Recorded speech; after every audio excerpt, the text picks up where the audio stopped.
Hey guys, what's up? It's Ezra May and today's Friday film is Anchorman. To be honest, I was never into Will Ferrell films until recently because I kind of get his shtick now. He kind of has slapstick comedy, a little bit of disgusting humour, but then in the end there's like a heartwarming twist and then for some reason you begin to like his characters. So he is really funny, and some people say he's the king of comedy, which is kind of true, and he created funnyordie.com, which I am literally always on, and I laughed so hard in Blades of Glory and Step Brothers, so check those out as well. But Anchorman was interesting for me because I know a lot of people who refer to it, who quote from it, and that I'm in a glass case of emotion, that gif that's just been floating around everywhere. I just really wanted to know where that was from, so I sat down and I watched it, and it's kind of a slow film and it's not really as funny. No, not everything is really funny, but I think the point is that he's just this like torn man. He basically plays Ron Burgundy, who's a news anchor, and his job is threatened when they hire a woman to be at the station, and her name is Veronica, and she's played by the lovely Christina Applegate, and he falls in love with her and it just causes mess in his workplace. But it's got a great cast: David Koechner, Steve Carell, Paul Rudd. You know, the four of them have this bromance going on between them and everybody loves to watch that stuff.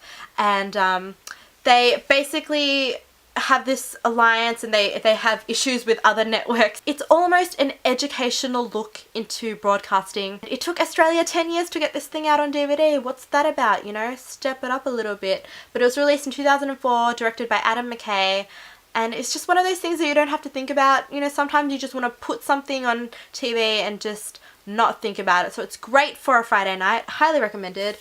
Last year I saw Anchorman 2, which is really funny. I think it was even better because it moved forward a decade. It's now into the 80s and they have to take the new news channel by storm because it's now 24 hours 7 news. There's a bunch of cameos in both films and I don't want to spoil them for you, but a lot of comedy people, a lot of funny people who are part of this project. It just makes it like a little happy comedy family. So if you do have a comedy collection, you definitely need Anchorman in that bunch. The only disappointing thing about Anchorman 2 was that they didn't sing again, which I was just waiting for the whole movie, because in Anchorman 1 they sing Afternoon Delight and it's probably the best scene and most recreated scene on YouTube.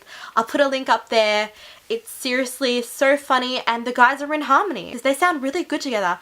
And Australian fans, I don't know if you remember, but they were just here, the four guys were just here promoting Anchorman 2. They were on The Project in Sydney and they sang Afternoon Delight in all the theatres across Sydney, and I've seen a lot on YouTube, so I think it's just a great way to promote the film. And there's kind of an Australian storyline in Anchorman 2.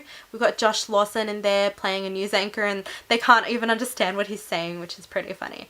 What else? Oh, I also love in Anchorman 2, I love Kristen Wiig, which I have mentioned before, and she's really cute in this film.